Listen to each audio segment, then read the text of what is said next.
Lau lagun Euskal Herrikoak eta neguan etorri zen Txepetxa.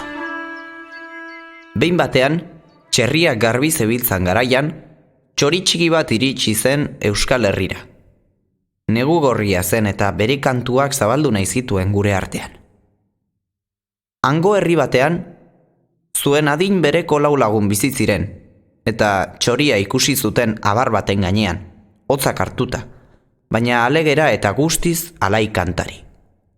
Txoria, ari begira zeudela konturatu zelarik, zuaitzaren abar mehura utzita, haien buruen gainean hasi zen egan txio-txioka, pozpozik eta dardarez, zeru urdin eta izoztu hartako, odei guztien azpitik. Txoria meslari bat zen, zalantzarik gabe. Bufandarik ez zuen arren, irrizari zen Euskal Herriko gaztetxoen txaloen artean. Lau neska mutiko horietako bat, hemengo neska bat zen. Izarren koloreko azala zuen. Urrea baino distiratsuagoa. Eta Amaia izena zuen. Berak txoriari deitu zion, etortzeko esanez.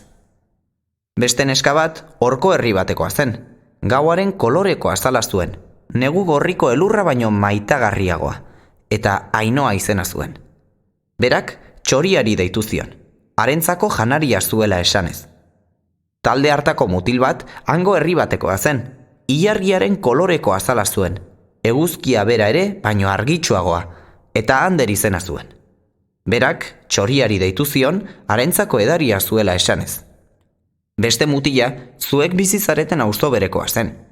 Kometen koloreko azala zuen. Ostadarra bera ere baino koloretsuagoa, eta Asier izena zuen. Berak txoriari deitu zion, harentzako kabitxiki bat zuela esanez. Denak ziren nonbaitekoak. Denak ziren hemengoak, horkoak, hangoak edo gure auzokoak. Baina txoria berriz, inorkera etzekien ongoa zen. Euskal Herrikoa zela esango genuke. Buruan txapel txiki bat zuelako, baina batek daki. Baso batekoa izan zitekeen, zuaitz eder batekoa, edo urruneko mendi izkutu batekoa, auskalo. Eta txoriak Txepetx zuen izena. Txepetx, aurren deiak entzunik, haiengan hurbildu zen, eta berbetan hasi zitzaien. Erabat harritu ziren eskamutikoak, ezin zutelako ez da imaginatu ere egin, txori txiki hark horren ondo berba egin zezakeenik. Loritoek bezain ondo edo askoz ere hobeto. Kaixo adiskideak, esan zuen Txepetxek. Euskal Herrira etorri naiz, Euskal Herria euskalduntzeko asmoz. Zer? Lau lagunak harritu ziren. Euskal Herria euskalduna zela eta ez zuela euskalduntzeko beharrik esan zioten. Txepetxek ordea hauxe esan zien. Euskal Herria euskalduna izateko jende guztiak euskaraz berba egin eta euskara jakin behar du.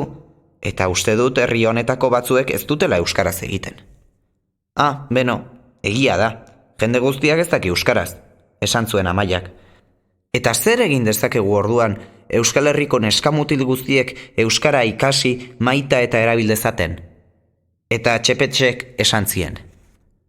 Munduaren lau izkinetako ateetaraino joan behar duzue. Hantxe, ateetako atezainak aurkituko dituzue. Haiek galdera bat egingo dizuete, eta ondo erantzun behar duzue. Ez baduzue ondo erantzuten, eroriko zarete munduko izkin batetik behera, eta han dagoen itsasoaren sakonean bizitzen geldituko zarete, belaki bat bazinate bezala. Berriz, ondo erantzuten baduzue, atezainek sari bat emango dizuete opari. Amaia hegoaldeko atera joan zen. Afrikan zehar oianetan eta sabanetan barna, eta Afrikako azken ateraino iritsi zen. Ainoa iparraldeko atera joan zen.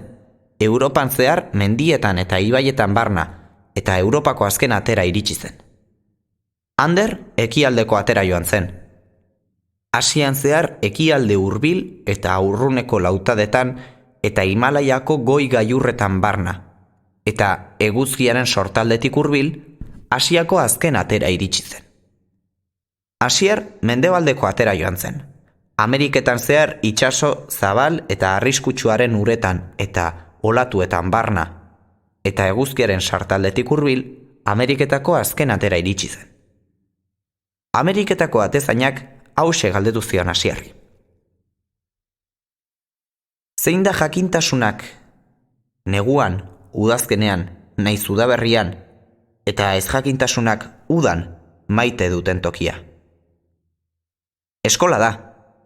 Jakintasunak neguan, udaberrian eta udazkenean maite du eskola. Zeren eta urtaro horietan eskolara ikastera joaten baikara. Ez jakintasunak ordea, udan maite du eskola, itxita dagoelako eta oporrak ditugunez, ezin gaitezkelako ikastera etorri. Oso ondo erantzun duzu eta, ondorioz, sari bat emango dizut opari. Kupel txuri magiko bat. Zeinak, bere baitan, gauza berriak ikasteko gogoa pizten duen edabe magiko bat daukan.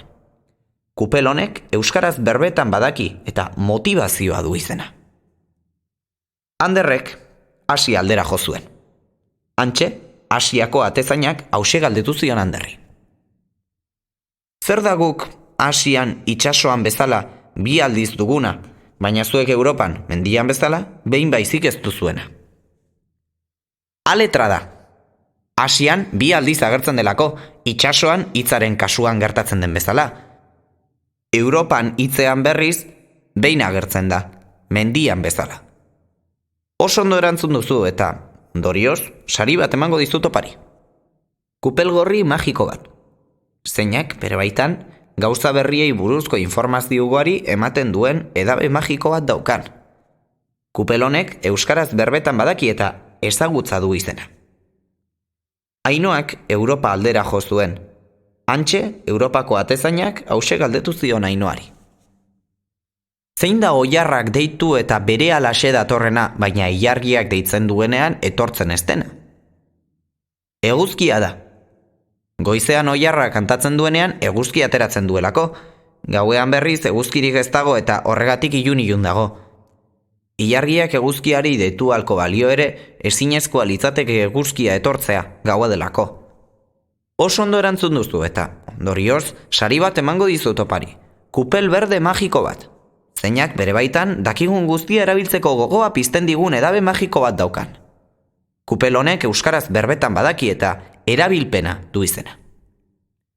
Amaiak Afrika aldera jo zuen. Hantxe, Afrikako atezainak hauxe galdetu zion Amaiari.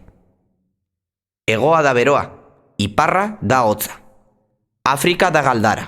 Europa berriz ezin hotzago, baina hegoaldea beroago izanik ere, zer da hegoalderago eta hotzago dena? Hegoburua da. Afrikako azken ate bero hau benetan ez da hegoaldeko munduaren azkena. Hegoalderago joanez, bada beste mundu bat. Handia bezain hotza. Izotza egina eta hantxe, hegoaldean egon arren, iparburuan bezain bateko hotza egiten du. Antartida du izena. Oso ondo erantzun duzu, eta ondorioz, sari bat emango dizut opari.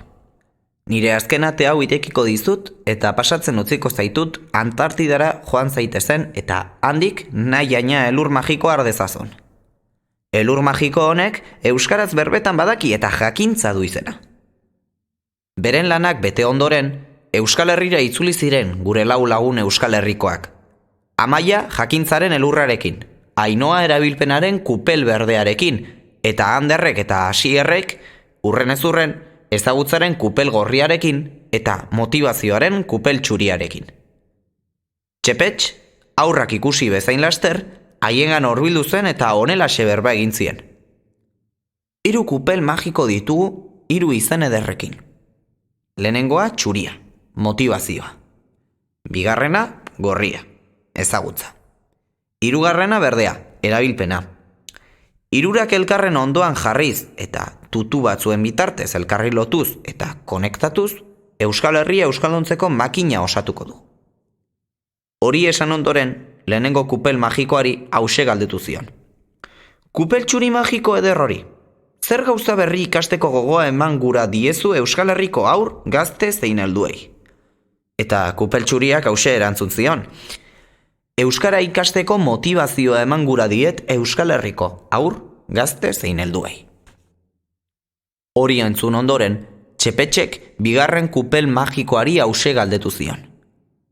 Kupel gorri magiko eder hori.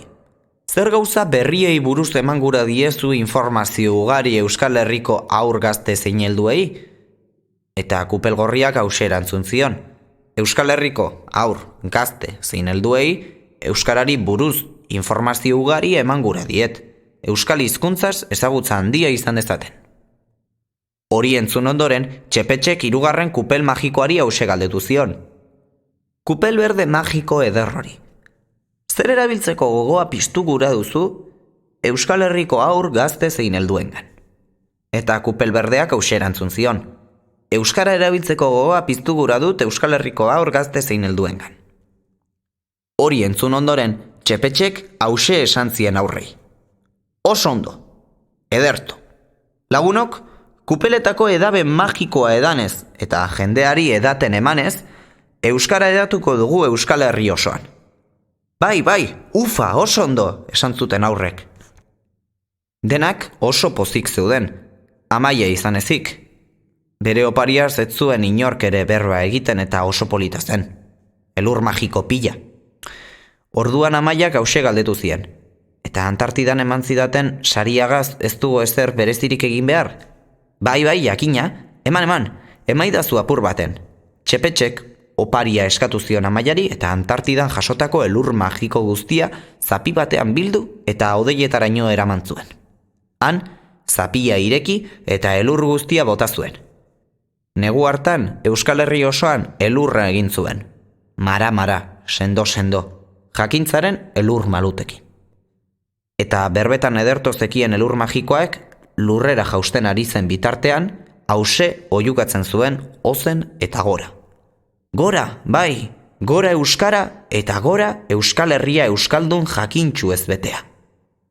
Eta alabazan, edo espazan, sar dadila kalabazan, eta atera dadila Derioko plazan.